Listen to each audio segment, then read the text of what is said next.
오늘 함께 보실 찬송은 찬송가 348장 마귀들과 싸울지라입니다. 이 찬송의 작곡자는 윌리엄 스태프인데 그 친구가 소방대원이었습니다. 그래서 소방대원 친구가 소방대원이 불을 끌어갈 때 힘찬 기운을 느낄 수 있는 그런 노래를 만들어줬으면 좋겠다라는 부탁을 받고 이 곡을 만들게 됐습니다. 그러니까 이 찬송의 원래 멜로디는 소방대원들의 행진곡 구조가로 시작이 되었던 것입니다. 미국의 남북 전쟁 중에도 북군이 군가처럼 이 멜로디를 부르기도 했고 남군도 군가처럼 이 멜로디를 부르기도 했다고 합니다. 그리고 우리나라에서도 1905년에 찬송가가 처음 출판하게 되면서 이 멜로디가 처음 소개되게 되었는데 이 멜로디가 힘차서 그런지 만주의 독립운동가들이 이 멜로디를 독립운동가로도 불렀다고 합니다. 그 제목이 조국송, 대한소년의 기계 등으로 불리었습니다. 힘찬 삶의 구글구글 높이 뻗었고 맑은 시내 굽이굽이 흘러내리는 삼천리 아름다운 무궁화 동산 영원히 빛나리.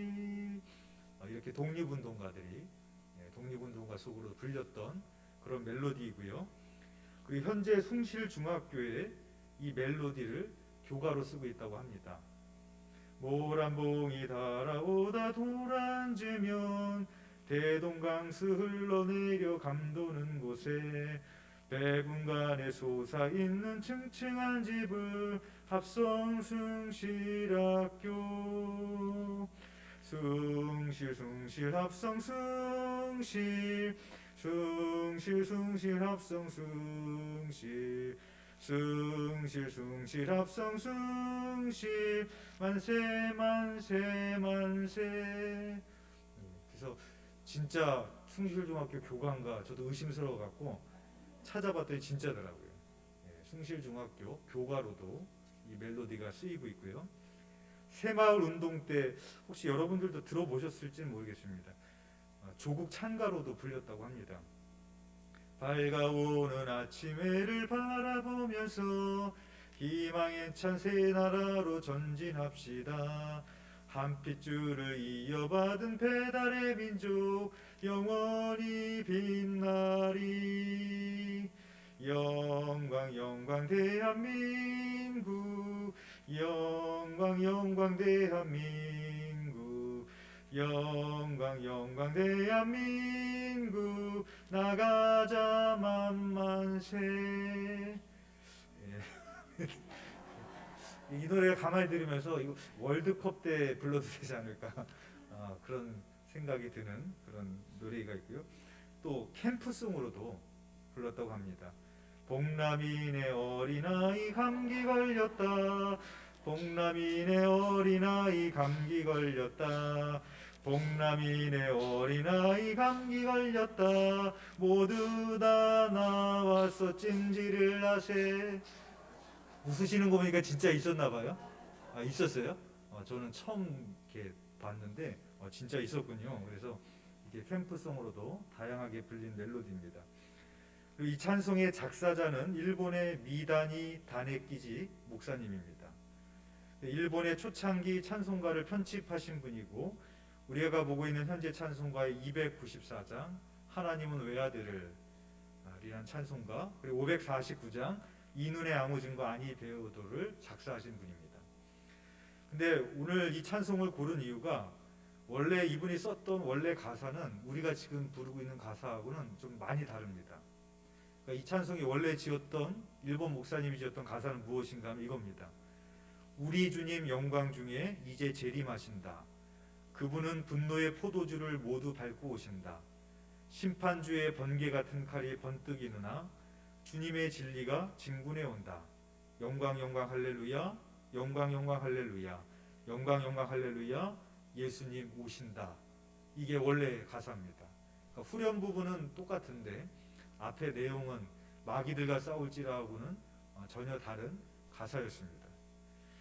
오늘 제가 이 찬송을 고른 이유는 지금 우리가 어떤 절기를 보내고 있죠? 대림절을 보내고 있습니다. 그래서 대림절은 예수님이 이 땅에 오신 성탄을 기다리는 절기이고 다시 오실 주님을 기다리는 절기가 대림절입니다. 그래서 이 마귀들과 싸울지라의 원래의 찬양의 노래의 가사는 재림하시는 주님을 기다리는 그런 가사가 되어서 오늘 이 찬송을 고르게 되었습니다. 오늘 본문인 마가복음 1장 14절에서 15절에 보면 예수님께서 공생애를 시작하시면서 첫 번째 선포하셨던 천국 복음의 말씀이 나옵니다. 그래서 이르시되 때가 찼고 하나님의 나라가 가까이 왔으니 회개하고 복음을 믿으라 하시더라. 예수님이 첫 번째 전하셨던 그 천국 복음의 메시지는 무엇인가 하면은 하나님 나라입니다. 그래서 성경에서 처음부터 끝까지 일관된 주제로 우리들에게 전하고 있는 메시지가 있는데 그것은 바로 하나님 나라입니다. 세례 요한도 하나님의 나라를 선포했고 예수님도 하나님의 나라를 선포했고 사도 바울도 하나님의 나라를 선포했습니다. 그런데 우리가 하나님의 나라를 생각할 때 우리는 죽어서 가는 나라로만 생각할 때가 많이 있습니다. 근데 예수님께서 선포하셨던 말씀을 보면 하나님의 나라가 가까이 왔으니 하나님의 나라가 왔다 이렇게 설교를 하셨어요. 그러니까 하나님의 나라는 우리가 죽어서 가는 하나님의 나라만 있는 것이 아니라 우리에게 오는 하나님의 나라가 있다는 거죠. 그래서 예수님은 우리에게 오는 하나님의 나라를 선포하셨습니다. 그래서 하나님의 나라는 예수님이 이 땅에 오심으로 인하여서 이미 시작됐고 그러나 주님이 다시 아직 오시지 않으셨기 때문에 아직은 완성되지 않는 이미와 아직 사이에 있는 나라가 바로 하나님의 나라가 됩니다. 그래서 하나님의 나라가 우리에게 오면은 어떤 일이 벌어지게 되는가? 그래서 앉은뱅이가 일어나게 되고 눈먼 자가 눈을 뜨게 되고 귀신이 쫓겨나게 되고 인간이 할 수 없는 일들이 하나님의 나라가 임할 때 일어나게 되는 것을 우리가 복음서를 통해서 보게 되어집니다. 제가 이번에 말레이시아를 다녀오면서 느꼈던 점 중에 한 가지는 뭐냐면 나라의 중요성입니다. 난민들 얘기를 제가 오전에 드렸잖아요. 난민들은 국적이 없는 거예요. 그러니까 어디 학교에 다닐 수도 없고 직장에 취업을 할 수도 없습니다. 언제 추방당할지 모르는 신분이 바로 난민입니다. 근데 그들이 결국 일을 해서 먹고 살 수 있는 거는 뭐냐면 식당에서 그릇을 닦거나 공사 현장에서 막일을 하는 것 외에는 어디 가서 일을 할 수도 없습니다. 배울 수도 없고 그게 난민입니다. 그래서 난민 학교에서 그 아이들을 받아주는 나이가 15세에서 16세 정도가 된다고 하는데 제가 물어봤어요. 왜 그 나이까지만 받아주냐? 그 이유가 뭐냐면은 그 나이가 되면 부모들이 돈 벌으라고 내보낸대요. 더 이상 애들 가리키고 이런 거 소용없고 왜냐면 먹고 살아야 되니까. 그러니까 아이들이 15세, 16세 되면은 바로 어디 식당이나 막노동판 가가지고 일을 해야 먹고 사는 그런 비참한 신분이 됩니다. 그래서 참 나라가 없으면 얼마나 비참한 건지를 우리는 알 수 있는 거죠. 이번에 말레이시아에 갔는데 이 한국의 위상이 얼마나 대단한지를 보고 왔어요. 여러분들도 한 번쯤 들어보셨을 얘기입니다. 말레이시아 쿠알라룸푸르에 가면은 트윈타워가 있습니다. 그 트윈타워가 세워진 이야기를 한 번 좀 제가 말씀드리면 아시는 분 계실 겁니다. 이 말레이시아에서 이제 1997년에 건설을 했는데 우리가 이제 선진국으로 간다 그런 의미에서 이제 큰 포부를 갖고 큰 빌딩을 짓게 된 겁니다. 그런데 쌍둥이 빌딩인데 한쪽은 삼성물산이 짓고 한쪽은 일본이 짓는 거예요. 그래서 이 건물을 지어 올리는데 이제 막 방송국에서 세계에서 온 지자들이 또 이렇게 카메라로 이 역사적인 순간을 담겠다고 이걸 라이브로 중계를 한 겁니다. 그러다 보니까 어떤 일이 벌어졌는가 하면 한국하고 일본하고 경쟁이 붙은 거예요. 누가 더 빨리 올리나. 안 들어보셨어요 이 얘기? 그래요? 예. 유명한 얘기인데 저기 언제 저기 화면을 또 그래서 누가 먼저 올리나 했는데 일본이 한 달 먼저 시작을 했습니다. 한 달 먼저 시작을 했는데 한 주에 한 주에 보통 한 층을 올린대요. 그러니까 이미 일본은 4층을 먼저 앞서가는 거예요. 그리고 이제 우리나라 삼성물산이 짓기를 시작하면서 막 따라가는데 하다 보니까 이거는 도저히 4층이 따라 이렇게 됐기 때문에 그냥 지어서는 따라잡을 수가 없다. 뭔가 대책이 필요하다. 그래서 그때 어떤 대책을 세웠는가 하면은 그 시멘트를 저 높은 데까지 그냥 퍼서 이렇게 날르는 게 아니라 어떤 이렇게 큰 압력으로 위로 뿜어 올려가지고 바로바로 시멘트 공사를 할 수 있도록 이거를 연구를 해가지고 일본을 따라잡았다고 합니다. 그리고 마지막에 뭐 주석을 다 해야 되는데 그런 어려운 공사들도 다 연구를 하고 또 결정적으로 일본 사람들은 일을 하다 보면 일을 하면은 자기 퇴근 시간이 되면 하다가 중간에 내려와 버린대요. 근데 한국 사람들은 이겨야 되잖아요, 그렇죠? 거기서 안 내려오는 거예요. 고층 빌딩에서 거기서 먹고 자면서 일본 사람들 이기겠다 해가지고 결국에 한국이 마지막에 앞지르게 돼서 먼저 올리게 되는 그런 역사적인 그 이야기를 듣게 됐습니다. 아까 사진 또 있으세요? 그래 보면 자세히 보면 가운데 이렇게 브릿지가 있어요. 그래서 저 브릿지를 먼저 올린 나라가 저 브릿지를 놓도록 해줬는데 그 우리나라가 먼저 올려가지고 헬기에서 저 브릿지를 이렇게 쭉 내려가지고 브릿지를 우리나라가 짓게 되었다고 하고요. 또 중요한 건 뭐냐면은 우리가 먼저 올렸는데 일본이 올린 건물은 하자가 많이 났대요. 근데 한국은 더 빨리 올렸는데도 하자가 별로 나지 않게 돼서 그래서 한국에 여러 가지 건물을 지을 때마다 많은 하청을 맡기게 되었다라는 이야기를 들었고요. 그리고 지금 세계에서 두 번째로 높은 빌딩, 그러니까 롯데 월드타워보다 더 높은 빌딩이 말레이시아에서 지금 거의 다 지어져 가고 있습니다. 아까 저 트윈타워보다 더 높은데 중동 두바이에 있는 빌딩이 세계에서 제일 높은 게 있고 그 다음에 높은 게 지금 말레이시아에서 지어지고 있는데 그걸 지금 누가 짓고 있느냐?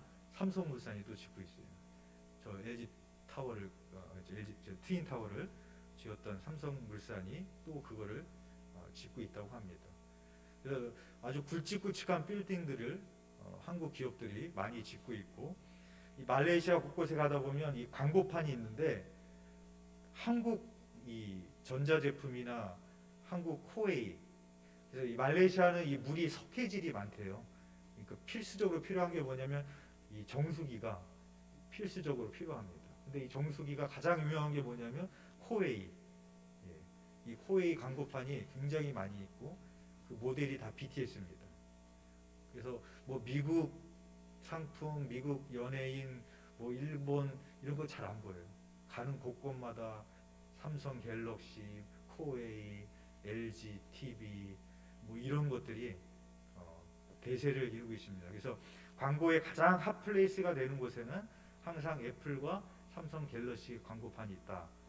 그런 얘기도 들었게 됐고요. 그리고 화장품 광고 거의 다 한국 연예인이에요. 사진을 보면. 우리나라에서는 별로 유명하지도 않은 사람인 것 같은데 거기서는 그 모델을 다 하고 있는. 그래서 이 한국의 참 위엄이 얼마나 대단한지를 보게 됐습니다. 이 말레이시아는 경제가 동남아 국가에서는 그래도 많이 발달한 나라 중에 한 가운데 이슬람 국가입니다. 강경은 아니고 온건한 이슬람입니다. 그래서 히잡을 쓰고 다니는 여자들을 많이 볼 수 있는데 이 히잡에 따라서 이슬람이 강경인지 온화한 건지를 알 수 있는데 여러분들도 많이 보셨겠지만 얼굴을 다 내놓은 히잡도 있고요. 이 히잡이 뭐 여러 가지 컬러가 있는 히잡도 있고 그리고 어떤 분은 시꺼먼 히잡을 입는데 눈만 내놓고 다니는 그런 히잡 보셨죠? 눈만 내놓고 다니는 히잡은 이 사우디아라비아 같은 경우에는 이 눈만 내놓는 히잡을 여자들이 입고 다닌다고 합니다. 히잡을 입는 이유는 다른 남자를 유혹하면 안 되기 때문에 그렇게 여자들은 가리고 다녀야 됩니다. 궁금한 게 있더라고요. 밥을 먹을 때 식당에서 밥을 먹을 때는 히잡을 어떻게 할까? 그래서 선교사님한테 물어봤더니 밥을 먹을 때도 히잡을 내리면 안 된답니다. 이렇게 먹는 거겠죠. 제가 아침에 호텔 조식 뷔페를 갔는데 마침 어떤 이 눈만 내놓는 히잡을 입은 여인이 왔어요. 그래서 어떻게 먹나 한번 봐야겠다. 계속 봤는데 계속 얘기만 하고 먹는 거는 끝내 못 보고 왔습니다. 네. 근데 먹을 때도 이렇게 해서 먹는데 이 여자분이 히잡을 벗을 수 있는 딱 한 군데의 공간이 있습니다. 집에서만 유일하게 이 히잡을 벗을 수가 있는 거예요. 여자만 불행한 것이 아니라 남자도 불행하더라고요. 남자도 결혼할 때 여자의 얼굴을 못 보고 눈만 보고 결혼하는 거예요. 그러니까 남자도 결혼하기 전에는 외간 여자를 가까이 할 수 없어요. 그러니까 여자도 그렇고 남자도 그렇고 여자의 얼굴을 못 보고 이 눈만 보고 결혼하는 겁니다. 그리고 남편은 4명의 아내를 둘 수 있답니다. 그 아내가 동의를 해주면 4명의 아내까지 줄 수 있는데 외도는 못하는 겁니다. 그래서 외도를 하기 위해서 어떻게 하냐면 하루 결혼을 하고 그 다음날 이혼을 한대요. 그래야지만 외도가 합법적으로 인정이 되니까. 그래서 이슬람은 이런 거에 대해서 굉장히 엄격한데 태형이 있습니다. 태형. 그래서 여자가 외도를 한다거나 그러면은 아주 끔찍한 태형을 주는데 하루에 다 때리는 게 아니라 하루에 뭐 100대가 맞으면 하루에 10대를 때리고 일주일 후에 또 10대를 때리고 이렇게 때린대요. 그럼 그 일주일 동안 10대를 맞으면 다음 주일날 10대를 또 맞아야 되잖아요. 그 순간 동안에 이 두려움을 갖고 심리적으로도 고통을 주기 위해서 그런 식으로 태형을 주는 나라가 그런 이슬람 국가입니다. 그래서 제가 머무른 숙소에도 보면은 이슬람 가보면 어디든지 메카 방향이 표시가 되어 있어요. 천장에 화살표 방향이 있습니다. 도대체 저 모서리로 방향이 있어서 저기 뭔가 했더니 메카가 있는 사원이 있는 방향이에요. 그래서 이슬람 사람들이 기도하는 시간 되면 그쪽을 보고 기도하라고 그런 표시가 다 되어 있습니다. 이렇게 한 나라의 종교가 무엇이냐에 따라서 참으로 국민의 운명이 좌우가 됩니다. 제가 인도에 갔을 때 같이 훈련을 받으러 갔던 우리 팀원이 그런 말을 했습니다. 짐승을 신으로 섬기니까 짐승처럼 사는구나. 그런 명언을 했어요. 인도 사람들이 얼마나 똑똑합니까? 근데 아무리 똑똑해도 힌두교를 믿으니까 그 이방인의 영이 사로잡히다 보니까 그 나라가 그렇게 계속 살아가게 되는 것을 우리가 보게 되어집니다. 내가 어떤 나라에서 사는 것이 대단히 중요한 겁니다. 그러니까 하나님을 믿는 대한민국 국민이 된 것을 감사하시길 바랍니다. 감사하셔야 돼요, 정말로. 또 하나님 나라의 백성이 됐다는 것을 감사하셔야 됩니다. 그 나라의 통치 속에서 살고 그 나라에 살게 되면 그 나라가 나를 보호해 주는 거예요. 그 나라가 나에게 주는 권리가 있는 겁니다. 그걸 누리는 겁니다. 마찬가지로 우리가 하나님의 나라의 백성이 되었다는 것은 그런 의미입니다. 하나님이 통치 가운데 살게 되는 거고 하나님의 보호하심 가운데 살게 되는 거고 하나님이 주시는 축복 가운데 사람이 되었다. 이것이 하나님의 백성이 됐다라는 그런 말입니다. 예수님의 가르쳐 주신 주기도문에 보면 나라가 임하시오며라고 기도하고 가르쳐 주셨습니다. 하나님의 나라가 오게 해달라 그렇게 기도하라는 것이죠. 그래서 하나님의 나라는 주권의 개념입니다. 통치의 개념입니다. 세상 나라는 주권과 영토와 국민의 개념이라면 하나님의 나라의 가장 핵심은 하나님의 통치입니다. 그래서 하나님의 통치 가운데 내가 순종할 때 장소에 상관없이 그것에서 우리는 하나님의 나라를 경험하게 되는 하나님의 나라가 내 안에 임하게 되는 축복을 경험하게 된다는 것이죠. 그래서 당시 로마 황제의 통치 속에 살았던 그리스도인들은 그들에게 하나님의 나라는 굿뉴스였고 복음일 수밖에 없었던 것이었습니다. 이번 한 주간도 살아가실 때 내가 대한민국 국민이 된 것, 하나님을 믿는 이 대한민국의 국민이 된 것에 우리가 감사하고 하나님을 믿는 하나님의 통치 가운데 살아가게 되는 내가 하나님의 백성이 되었다는 것을 감사하며 살아가는 한 주간 되시기를 주님의 이름으로 축복합니다.